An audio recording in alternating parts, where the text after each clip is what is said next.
the Shadows of the Air Tree DLC announcement that came out on February 28th, I feel like it's time to make my own review on Elden Ring. Being honest, this is something that's been in the works for a few months now, kind of on and off. I was doing a review on Atomic Heart. That game has been a little bit interesting to get through. It's not a bad game, but it's not really something I'm pushing myself to really do. So I'm getting this up before that. I know this doesn't really matter since it's my first video, but I really do want this to be the most comprehensive Elden Ring review that really anyone can go to, whether or not you just like watching reviews after you've played the game to see where you fall in line with other people, or if you're someone who's wondering whether or not this is worth 60 bucks or whatever price you get it for. I want to get it out there that off the bat I do recommend this game, but I do have some gripes with it as well. Some of these I think are more objective, and a lot of these are just personal things that I think create a better user experience, and with that just comes with a lot of my own irritations. I know this isn't going to really resonate with a lot of the other members of the community. People like a lot of the things that I dislike, but I think this is pretty important to keep in mind because my final rating is going to have a number attached to it that you might not personally agree with. And what it comes down to is I may just have different values of what I find fun in video games than what you do, or what I find to be fulfilling. So, obviously, things like cinematics, graphics, exploration, combat questing, quality of life, what you like in an open world, if you even like an open world at all. This isn't by any means an exhaustive list of things I want to cover, but all of these things have been considered as well as my first impressions. I spent about 120 hours on my first playthrough, and I have, at the time of this recording right now, around 190. Much of that during my first playthrough was a lot of farming to get prepared for my New Game Plus.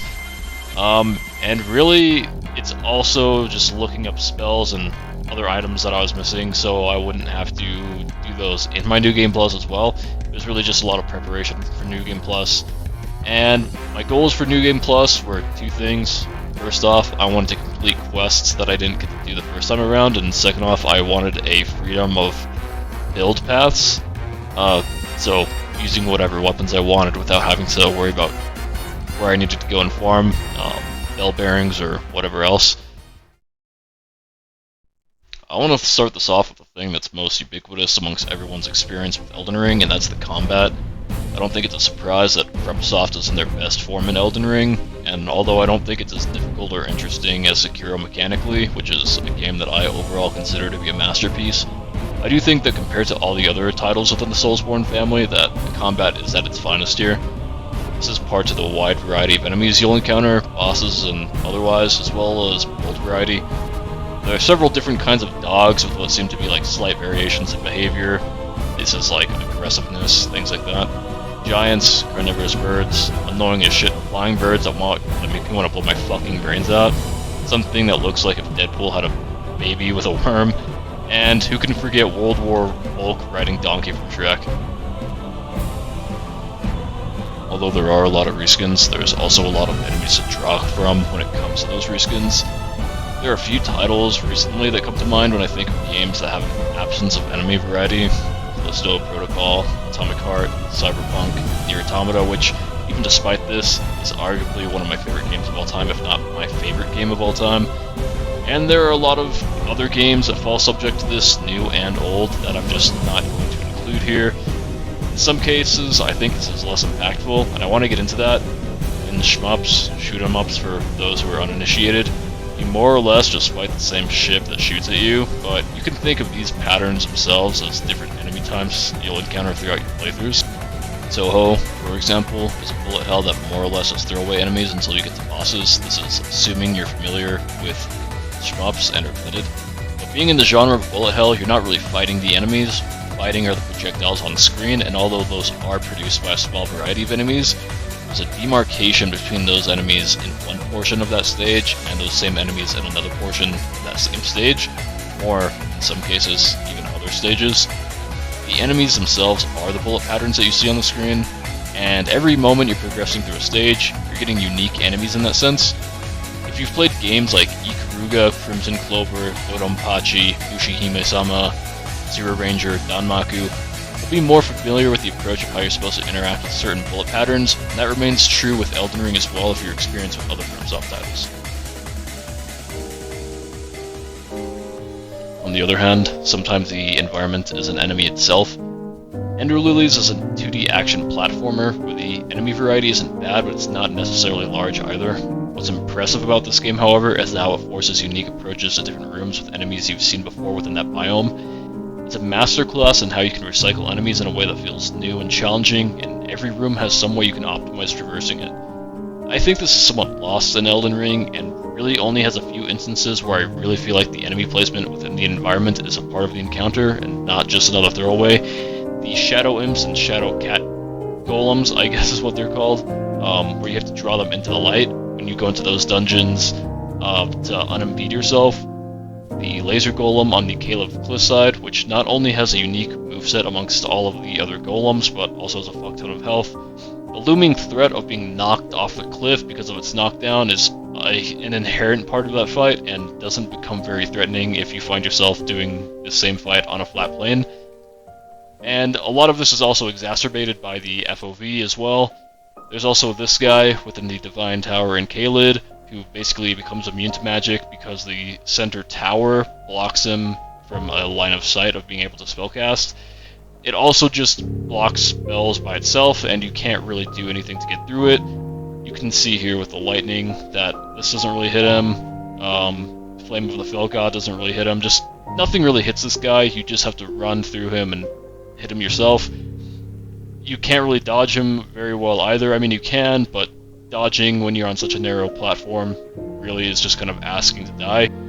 I actually do like this encounter, despite how frustrating it can be. It plays well with the environment. It is actually pretty unique amongst all the encounters in Elden Ring, and I actually think it works pretty well here. So, to this game's credit, you also have the fog wall within the Stranded Graveyard at the beginning of the game, where the chariot and the archers work in tandem with each other. Market the Fell Omen with the annoying swords you either have to avoid or roll through. In Sekiro, this was the Demon of Hatred and his bullshit arena, which I think was actually a step back in how the environment enhances the fight, causing hitboxes to be inconsistent and punishing the player for correct action but in the wrong location, and is largely based on RNG caused by deviations in the AI behavior. Okay, so really quick, this isn't actually relevant footage for Demon of Hatred. I don't have any relevant footage because none of my vlogs have survived, and all of my old footage is on my old PC. I literally was playing like shit here because I haven't touched the game in about a year, and I didn't even remember the controls, so that was kind of why I was standing around and not punishing anything that he was doing. Anyway, that just kind of explains why there's so little examples for this. I feel like these are mostly outliers. Elden Ring overall has a big lack of meaningful enemy placement in a way that leans more into robust enemy encounters. I'll touch up on this more as I talk about the open world, because I do feel like the size of Elden Ring is partially to blame and was likely a victim of logistics when talking about how much more rich trash mobs could have been if they worked well together with their surroundings. One of the highlights of this game, though, is just the huge variety of ways you can play the game compared to any other FromSoft game. There's a lot of unique Ashes of War, which are weapon arts. Some weapons have unique heavy attacks, such as the Frozen Needle. Some weapons have unique movesets when in power stance, that's dual wield. There's also a ton of spells in the game, and although you might wonder what the distinction is between shooting 3 magic stars and 5, sometimes the answer is tracking, sometimes it's as simple as damage, other times it's one being aircastable, and so on. There are really very few spells I feel lose their place in both PvE and PvE, with the large majority of spells finding their place somewhere. Maybe not every spell is good for every build, but the difference between 45 and 47 Faith might give you access to something that rounds your build out. Sometimes it's applying a million buffs to cheese bosses. Whatever it is, there's a reason why you might pick one spell over the other.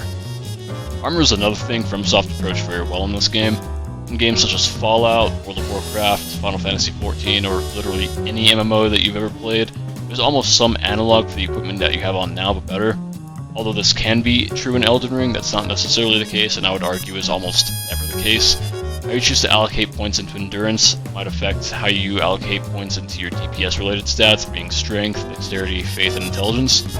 Every pound of weight you have on your character can be the difference between changing a talisman, which might take away from a huge DPS boost or some type of utility, or changing some piece of gear. Armor choice feels very meaningful here, and like spells, feels like there's very few strictly better or worse options from what you want to equip and what you have on now.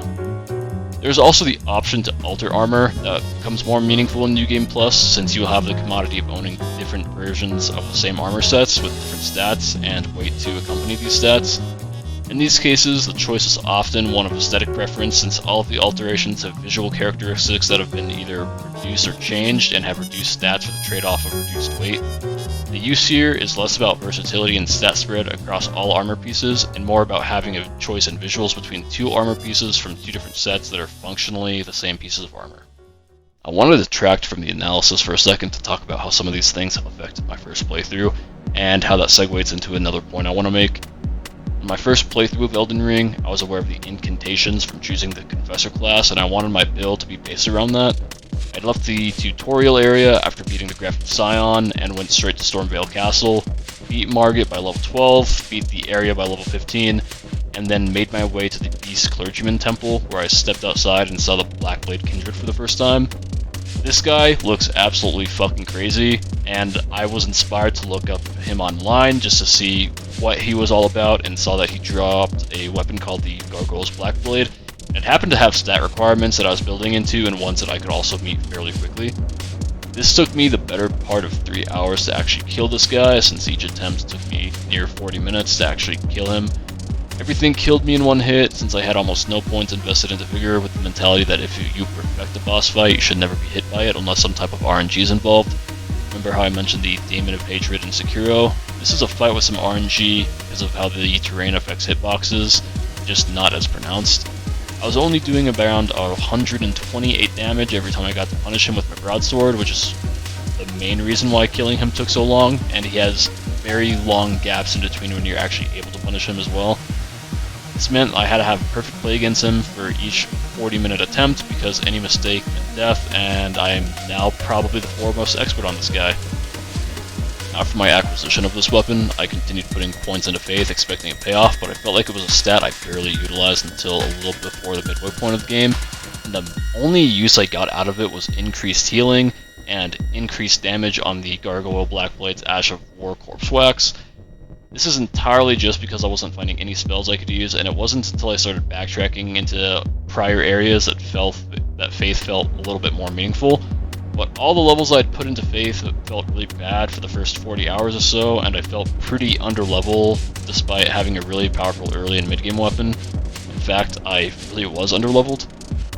I spent no time farming and was going into higher areas before really making my way into some of the lower areas, and although I was putting all my points in Faith, I was still missing Faith requirements, or not meeting the weird hybrid Faith requirements for certain incantations you get from D or some of the other NPCs, because I wasn't putting any points into Intelligence, and the mid-game incantations were also out of my reach, just sitting in my inventory after I discovered them. My character was essentially twinked, but I never went into the Weeping Peninsula until around 80 hours after I beat the Blackblade Kindred and cleared Caelid's save for Radahn, and that was because I was locked out. I then went to the Lake of Liurnia, then to the Gelmir Mountains, then to Lindell, then to the mountaintop of the Giants, and then the Weeping Peninsula. Of course, I went into the cities underneath the map as well, in between the major areas, but my whole game progression was really out of sorts, and it affected my difficulty in a major way. Things felt really overtuned, but once I caught up, everything beyond that point felt really undertuned. 50 hours of feeling like I was walking through hell, and then another 50 feeling like everything was entirely too easy. Is this a complaint though? Not really. I was aware that the entire time I was subjecting myself to this level of masochism, and that it was entirely optional. I come from a background where as a kid I was doing Dante Must Die mode, God mode, and God of War, and I think I was the first person on YouTube years and years ago to upload a no-hit run against Sephiroth in Kingdom Hearts 1, using no accessories and just using the Kingdom Key. Super Metroid, also a perfect game, where the player more or less has a lackadaisical approach to its own order of operations, and is a similarly challenging game. My background being known, I'd be damned if I was going to say, this is too hard, I'm going to go farm to level up. Hell, this isn't even my first FromSoft game. Yes, I was aware that I was doing things the wrong way, but I didn't really care. In all fairness, my pathing wasn't a mission to find the hardest areas. I'm just the kind of person that gets so single-minded about things that if you put it in front of me, I'm going to pursue it until I finish it, and I just so happened to path in a way that wasn't very optimal.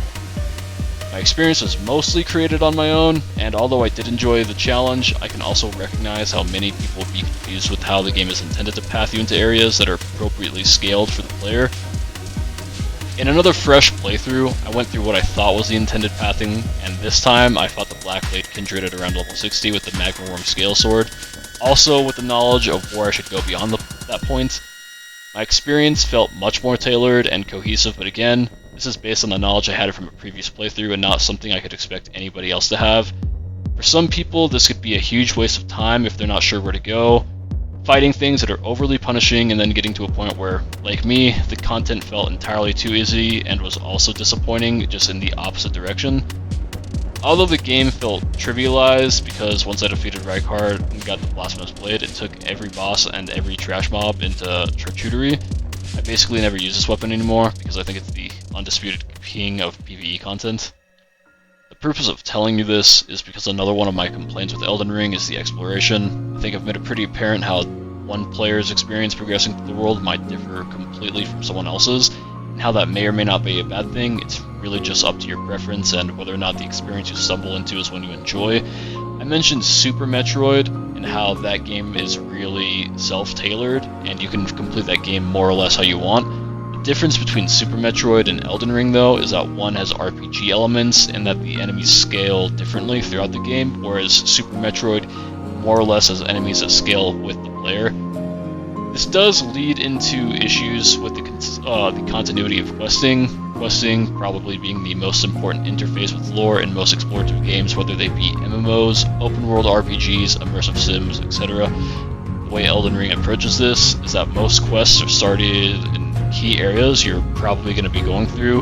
A few of them are slightly out of the way, and some of them are really out of the way, and you have to dig deeper.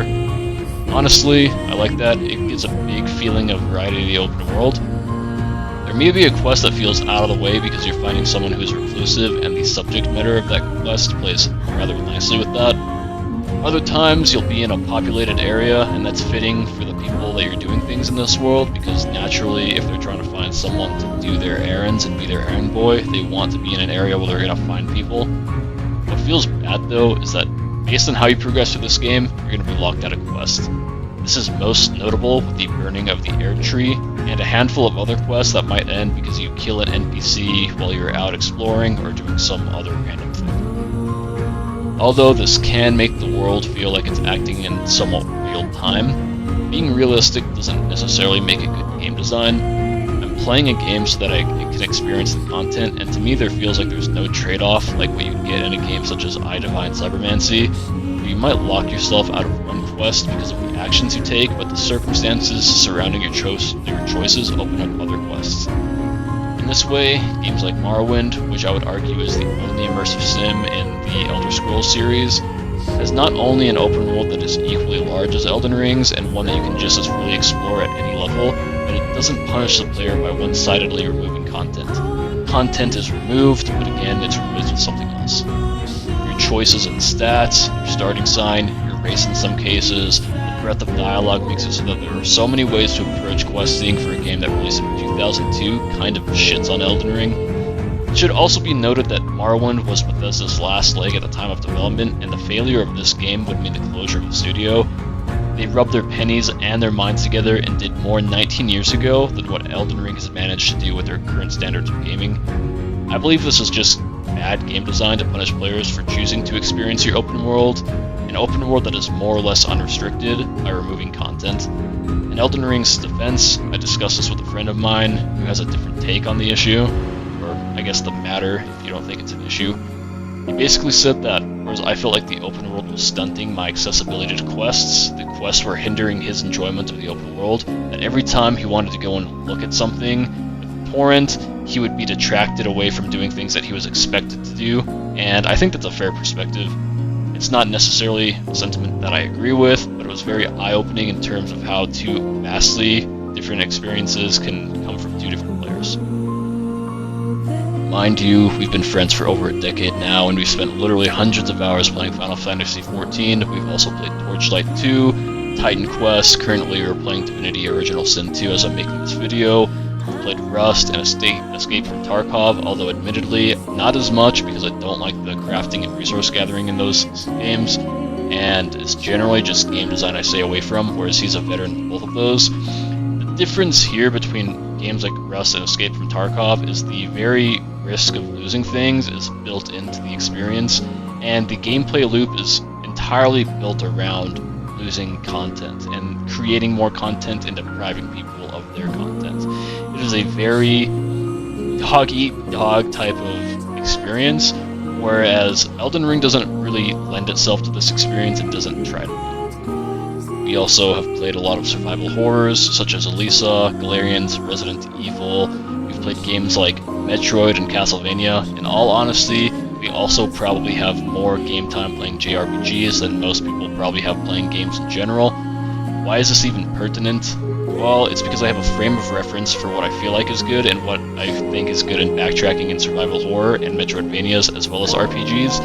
I can compare that reference to someone who has similar tastes in games but has sometimes totally opposite opinions than I do. And that's the case in Elden Ring when it comes to the exploration as well. So when it comes to having to backtrack through Elden Ring to catch up on content you've missed, well, that's it, you just missed it. The enemies you need to talk to are too easy to miss, there's oftentimes no indication of where they go, and there's literally never any indication of what triggers a quest ending.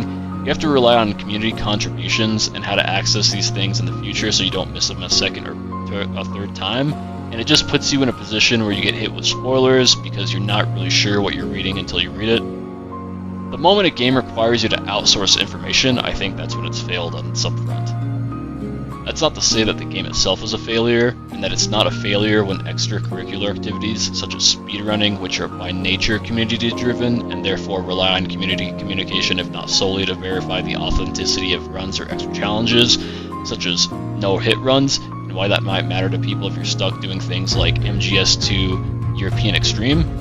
What I intend to judge here is the vanilla game, the game that is streamlined across every player on their first playthrough. To me, it's similar to deciding whether or not an artist is good. An artist that's good has the ability to convey the intent behind their art in a way where it's either so transparent you can't easily get a different interpretation, or so abstract that the audience trials and errors their way into a meaning that is unmistakable because you can't make sense of anything else. Art itself can be good because the purpose of art is a drawn expression from the audience, and it doesn't have to be some cerebral thought piece. It can literally just be nostalgia from looking at a mountain range, or sink with dirty dishes, a giant red imposing square, but the moment the art runs away from the artist is when the artist has failed.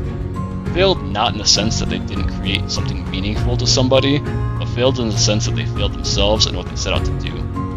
It is exposition versus abstraction. There's no right way to do art, but if the art is confused, then it's the artist, not the audience, who is confused with the execution. Questing in Elden Ring is a lot like this, putting content in the game where oftentimes the accessibility is lost in both the open world and the overarching game progression. Unlike games such as Fallout, where the majority of quests are available at any time and only a handful are ever truly cut off, Elden Ring's design is at odds with itself, wanting players to experience these grandiose landmarks and event locations while simultaneously fucking your ass for doing so. I guess what I lost for content in my first playthrough, I made up in screenshots. I want to stop being a negative Nancy here for a second and talk about some of the things that the open world does right, because I do think that there are some things the open world does right. Aside from being very visually stunning, there's a nice density to the game as well. Oftentimes you talk about how many hours a game has and how many things there are to do, but you end up with games like Assassin's Creed where the game is so bloated with quests that you've already done that looking at the map is just a huge fucking mess. You don't even want to approach anything, honestly. Exploration in games like Assassin's Creed truly feels bad, and while I did enjoy the series up until and including Revelations, the modern iterations are a far cry from anything that resembles fun. I remember playing Origins for 2 hours, I looked at the map, remember thinking, I can see more icons in the ground than anything else. Elden Ring honestly isn't like that, and is probably the most minimalist example in the genre.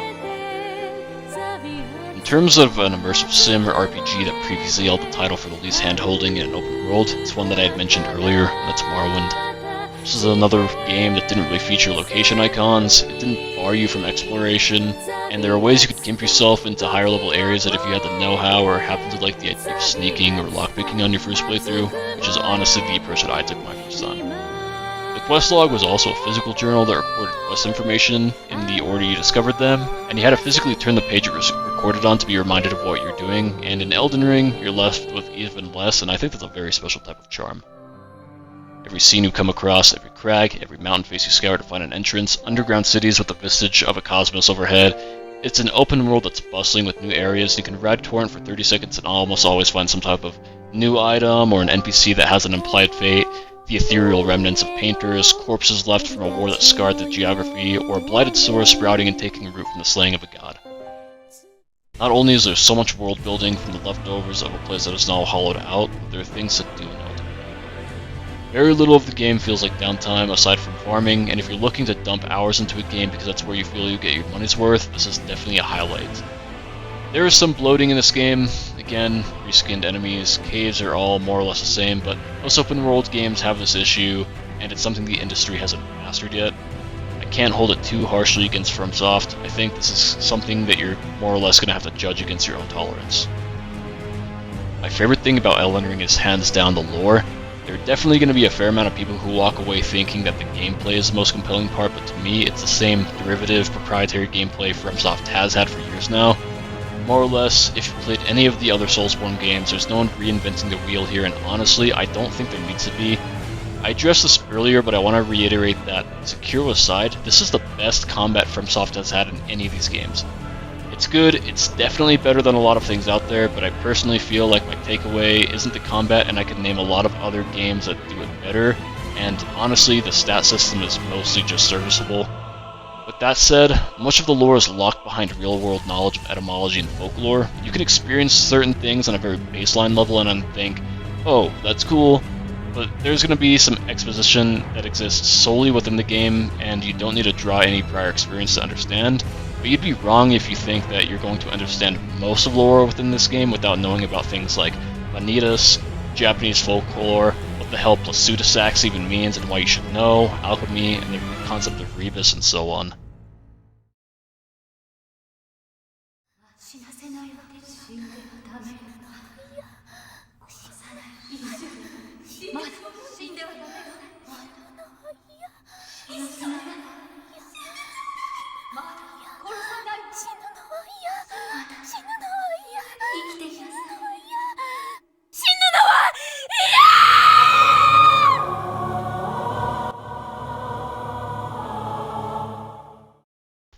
Elden Ring is extremely esoteric, and I love that about it.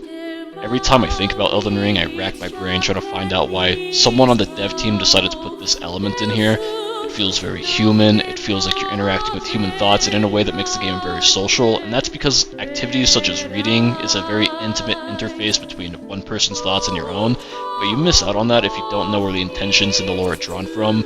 Just go on Reddit and look up Neon Genesis Evangelion and try to find how many threads there are of people asking for explanations. In a show like Evangelion, it's not ruined if you are unaware of certain things, and you'll pick up on certain things just naturally by watching the show, but a casual isn't going to enjoy the narrative as much as someone who's learning and wants to learn. That's the same with anything in life and isn't an idea that's strictly married to Elden Ring. Nick Offerman's love of carpentry, an artist who can look at a piece and tell you what's exactly done to get there, the people who can tell you everything you need to know about cars, people who make clothing patterns. The existence of enthusiasts is very clear, that in every hobby or profession it is backed by people who knew more than you do and love it more than you do, and if you love it as much as they do, you're going to take the time to learn about it. Someone will come in with a background that illuminates some aspect of the lore, share it with other people online, and in that way Elden Ring is very inaccessible, but once you get through the door and have things explained for you, it truly becomes a world of its own, and transcends being an excuse to wear badass armor and just hit things. But with all there is to learn, all that information is mostly wide in scope and shallow. NPCs are restricted behind 1 or 2 sentences per encounter, and the rest are a few words behind an item, or if they're lucky enough, have their own spot in the intro or an ending. During the game can more or less have their backstory summarized with a paragraph or two, and that's the equivalent of the lore Riot provides their champions in the League of Legends store when you buy them. Remember when I name dropped Plasudasax? Why is he even named that? What does that even mean? Well, Placid means still in Proto-Germanic, and the suffix sax is written in Latin meaning stone. What is the boss surrounded by? Stone graves. What powers do dragons have in Elden Ring? Time manipulation. Placidusax literally means stuck in stone or stuck in time, possibly an allusion to the idiom written in stone. His fate is sealed, he's trapped in time. He could have just as easily been named Placudolith. The Farum Azula, as we know it, also is outside the conventional timeline in the lands in between, and Placidusax is stuck there, his name cementing his fate. Similarly, Alban Norik has lore implications based on its etymology. Alban Norik means dull gold or silver gold, also possibly silver aura or dull aura. In fact, I think it's probably meant to mean both. The existence of the Alban Noriks are beings created to emulate the grace of the Earth Tree, sun and moon symbology. The moon is the dull reflection of the sun, a reflection of an aura, like a corona, like the corona of the moon. The moon is silver and the sun is gold. Why does Rykard have all of these Alban Noriks in his dungeon? Because he's experimenting on them, using them to try and steal the power of the Earth Tree, steal the gift of gold in a cheap attempt that is made clear with his attempt to use silver, or the Alban Noriks.